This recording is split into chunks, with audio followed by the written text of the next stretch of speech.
Welcome back, travelers.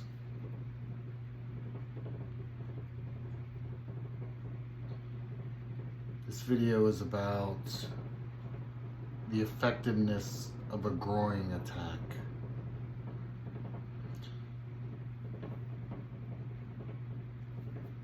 Vlog mukbang number 3. If I mention a technique that you're not familiar with,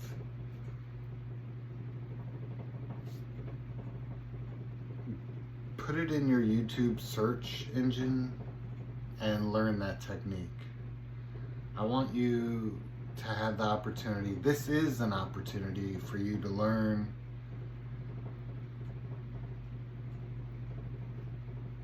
from both my successes and my failures. But it's also a mukbang. And today I have a Cubano. So let me take a bite.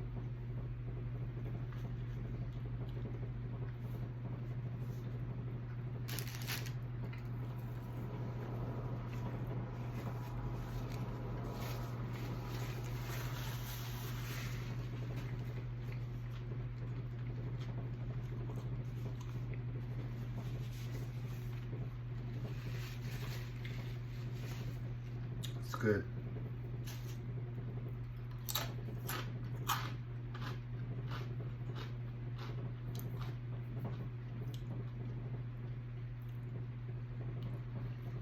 Their baked ranch chips are actually spicier than their jalapeno chips.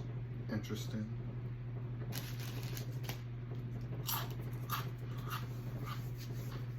These are fights I should not have won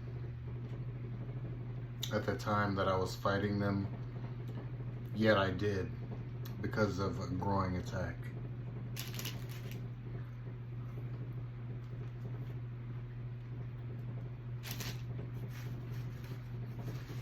These are all true stories. I have no reason to lie to you. I'm not getting paid for this.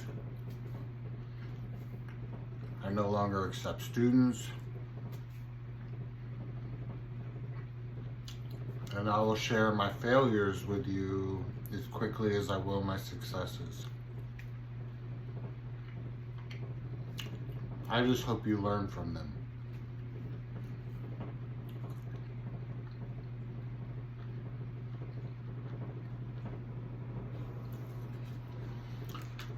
My first fight that I'm going to bring up was against a Muay Thai champion in Thailand. He was a Marine. He was about 6'2", 6'3". He was built the way an operator should be built for functionality. He wasn't big like a bodybuilder. He wasn't completely solid either, but he was strong, he was powerful, and he was pretty fucking solid.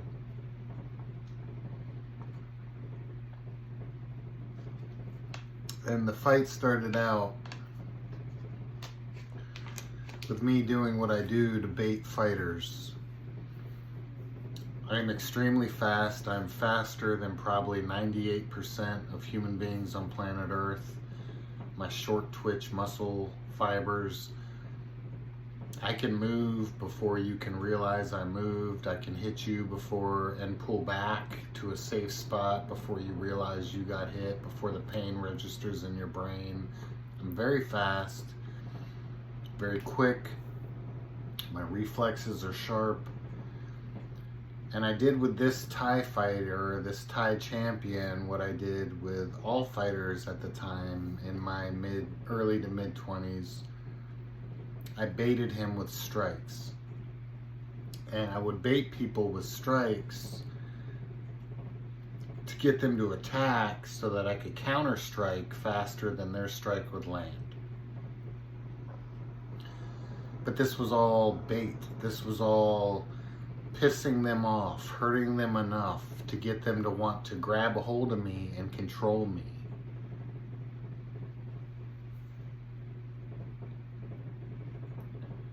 because that's where I'm really dangerous. That's when I can let my elbows go. I can hit with palm strikes to the chin, uppercuts. I can headbutt. I can knee. I can stomp your foot. I can run my foot down your shin. I can cave in your knee and collapse, blow out your knee. This is when I'm most dangerous, is when I'm in infighting range, which is within grappling range. Because if you are close enough to grab me, I am close enough to destroy you. So me striking and hitting people with 1-2s, a back fist, these are all just drawing you in so that I can close the deal and just destroy you. Destroy your will to fight, destroy your ability to fight by destroying your body. So I'm just tagging this dude, I'm lighting him up. He's not as quick as me, he's not as fast as me.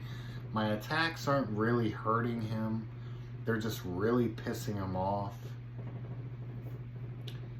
And he gets me in a plum grip, which is a Muay Thai specialty.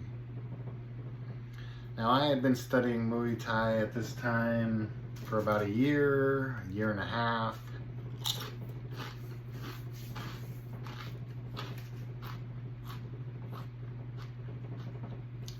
I had never felt a plum grip like I did when this Muay Thai champion put one on me. And although I never asked him and I never found out, I would assume he got me in what wrestlers call a gable grip behind the neck. But all I remember, a plum grip is when you get behind someone's neck and you'll see the Muay Thai fighters sucking them in, kneeing them in their body, in their face. This guy's grip, when he locked it, I don't know what hurt more, what punished me more. The grip where his forearms, his blades were locked across my collarbone. I don't know if that pain hurt worse or if it was the knees he fed me for about 2 minutes straight.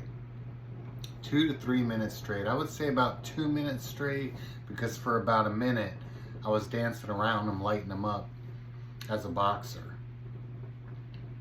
staying out of range because I knew he wanted to grab me. But when he finally did grab me, what I didn't expect was to have a plum grip on the back of my neck that I could not break. I could not slip it. I could not break free of it. And the pain across my shoulder blades, I still, if anybody just runs their hands along my forearms, this bone here in my blades, you can feel the indentations. And this was over 20 years ago. This was maybe 22 years ago. Because for 2 minutes, he had me in a plum grip, locked in, and he was kneeing me. And if my forearms weren't down here blocking every knee he threw, I would have ate it. I would have lost teeth. Fuck a mouthpiece, that doesn't matter. I would have lost teeth. He would have fucking shattered my jaw. I mean, he was working my ribs. This guy puppeteered me. This guy threw me around like a rag doll for 2 minutes, feeding me knees non-stop. And because of his endurance, his training to do that, that was not a big deal to him. But to me, going into round 2, my arms are dead. I can't use my arms. I can no longer dance around him and box him because I blocked all his knees with my forearms so that I didn't get knocked the fuck out.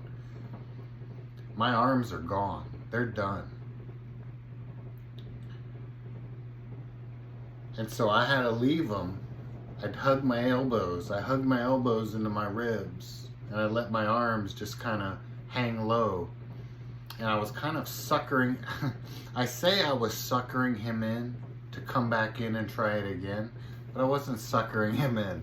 I could not lift my arms to either defend or strike again. My arms were fucking dead. And so I pulled my elbows in, my arms were just kind of limp, hanging. And when he came in to do the same thing, because why not? It worked the first time, why not the second time? He came in to do the same thing, and because my arms are hanging low, drawing him in to finish me off. When he stepped in to infighting range, if you're within range to touch me, I'm within range to touch you.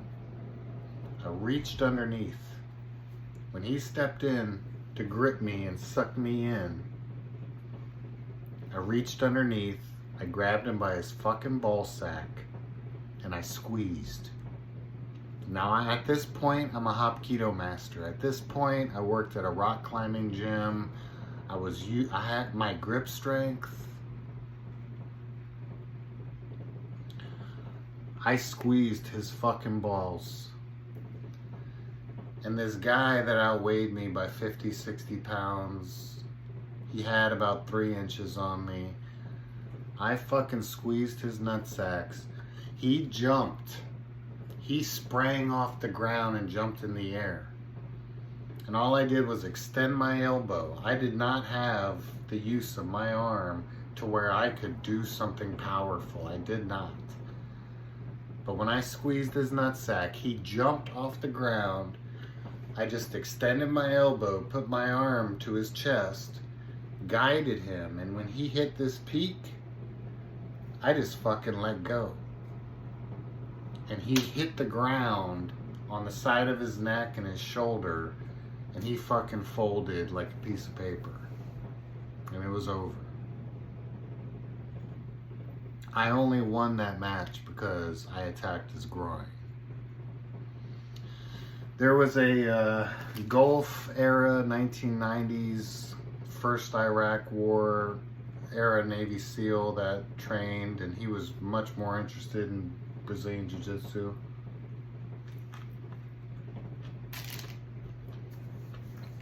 And I had to fight him.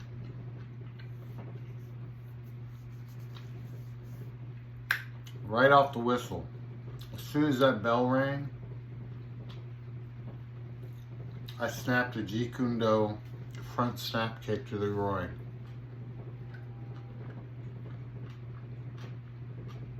What is a Jeet Kune Do front snap kick?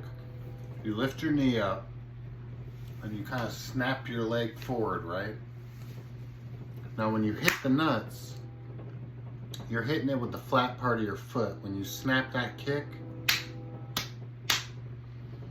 you hit the nuts, but after you hit the nuts, you raise up your foot like this and you cup the ball sack. And when you pull your leg back, you yank their nutsack as you pull your leg back. That's a Jeet Kune Do front snap kick to the groin. It's different because most people that attack the groin, it's a slap, it's a front snap kick. When Jeet Kune Do practitioners snap a front snap kick to the groin, they smack it, then they cup the balls, and then they pull the ball sack. Extremely painful. Right off the bell, boom, I hit it. Dude's eyes rolled up in his head and he dropped to the ground. He was unconscious. All respect on this man's name. At this point in life, if he's still alive, as of a couple years ago, he was a black belt in Brazilian Jiu-Jitsu. He ran his own school. I actually, after I knocked him out, I actually became his employee. I worked for him. He had a carpet cleaning business, and I cleaned carpets and worked for him while I was in college. And he provided the conditioning right before I went, after 9/11, right before I went into special operations preparatory course for the Army. the reason the Green Beret let's break 'em conditioning program, the reason it was such a fucking breeze for me is because of this man. His conditioning he put me through. He put me through a civilian buds course because he wanted me to succeed. And I did more than succeed. That's why I speak so lowly of Green Berets and Delta Force and people like this, because it's really, when it comes down to it, it's training versus training. That's all it is. And the person who trains harder is just fucking better. That's reality. The third fight I got in that I shouldn't have won, and I did.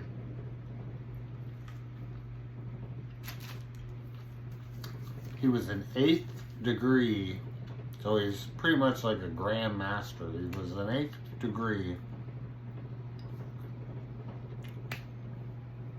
karate master, and I can't remember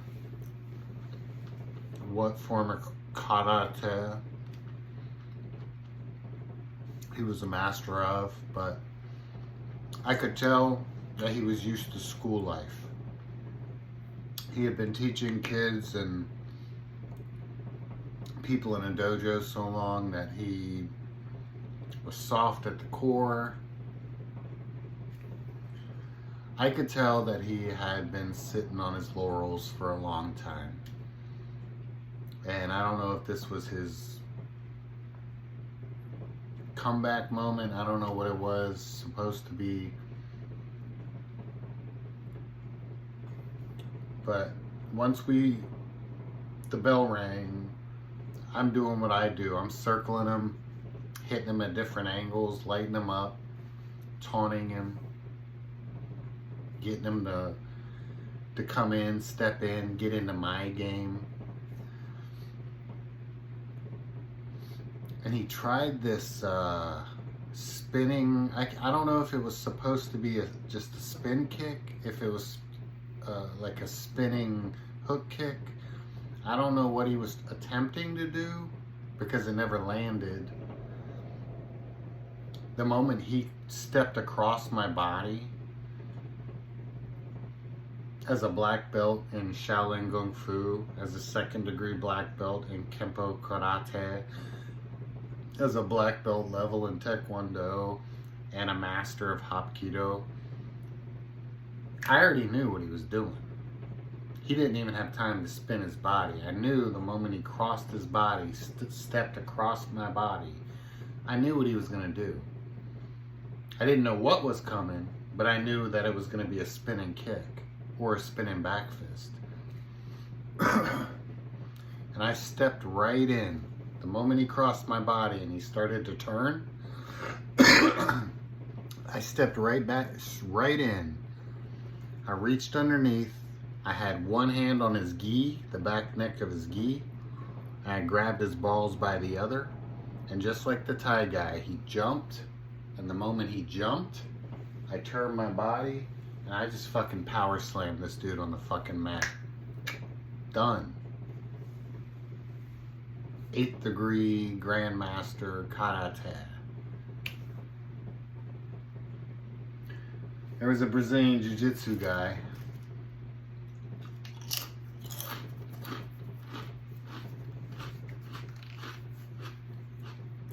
And at the time, I was actually taking classes from him as an instructor.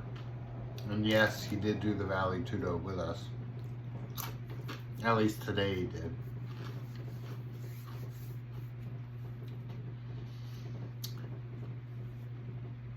It was the same fucking thing, man. Now, a Brazilian Jiu-Jitsu guy wants to suck you in. He wants to get you close. He's looking for those joint manipulations. Brazilian Jiu-Jitsu guys are not strikers. They're looking for the joint manipulations and they're looking for the chokes. So he had no problem. He didn't want to strike me. I don't even think he threw a fucking punch at me. He just kept trying to get close and snatch a hold of me, and he'd fall on his back and try to taunt me to come down to him, and I would just stand there taunting him right back, like, yeah, come play with me, bitch. Come on. Eventually, he got me in side control. And instead of shrimping out, I let him completely fucking get on top of me, grabbed him in his fucking nutsack. He sprang from the mat, so we ended up rolling. Now I'm on top. And now he's trying to get me into a fucking... I took a few shots to try to ground and pound him real quick once I was on top. He ended up trying to suck me into a triangle choke. And I just hammer fisted the shit out of his nuts until this motherfucker tapped out on the mat. Done. There was a guy that did shoot wrestling, and he was also a wrestling instructor.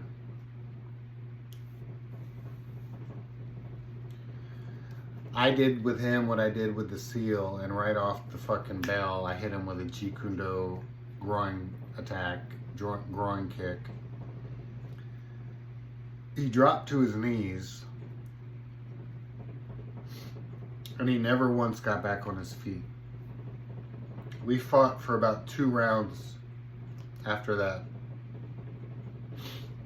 He never once got back on his feet. He didn't want to strike with me. Hey, buddy, you gotta back away. You gotta back away, buddy. You're Mexican. This is a Cubano. No, sir. Here, try one of these chips, though. This is really good.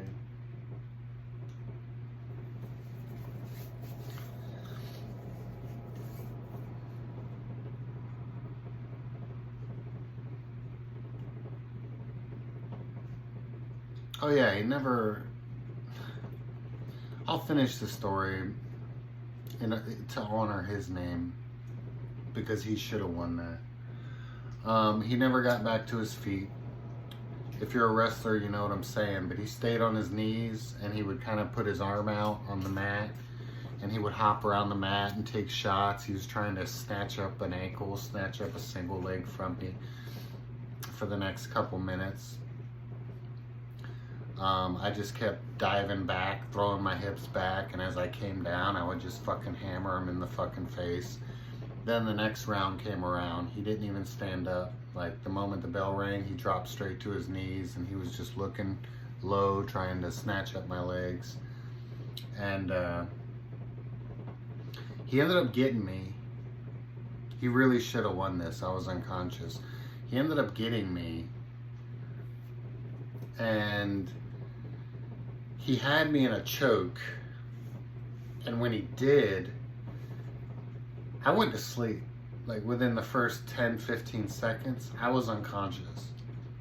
But what cameras showed, people filming it, was that when I went unconscious, I was punching him in the rib cage.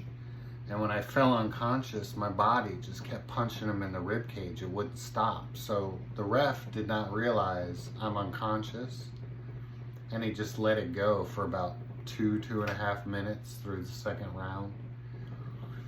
And I'm unconscious, and I just keep hitting him in the ribs without realizing I'm gone, but I just keep hitting him in the fucking ribs.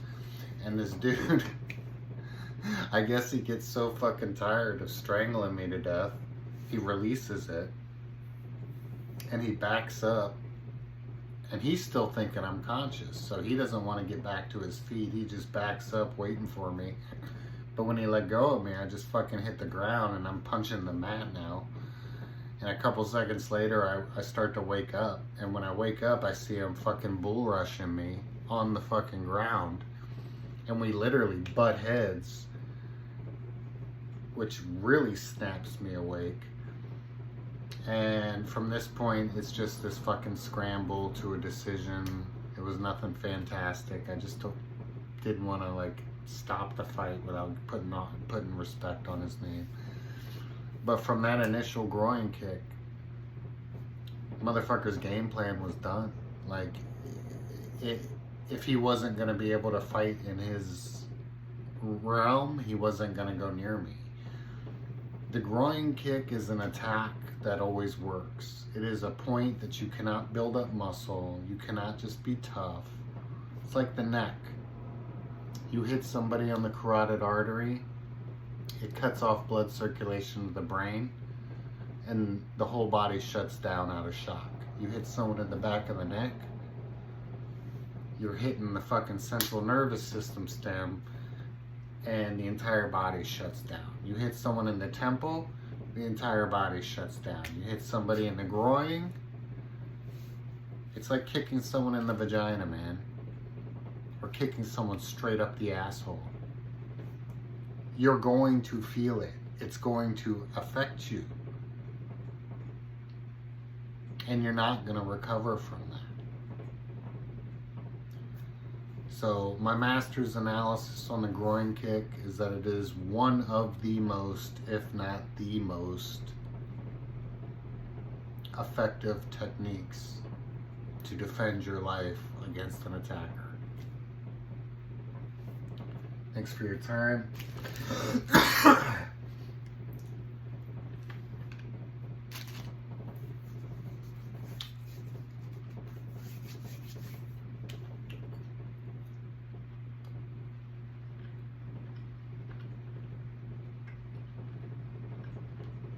If you've never tried a Cubano,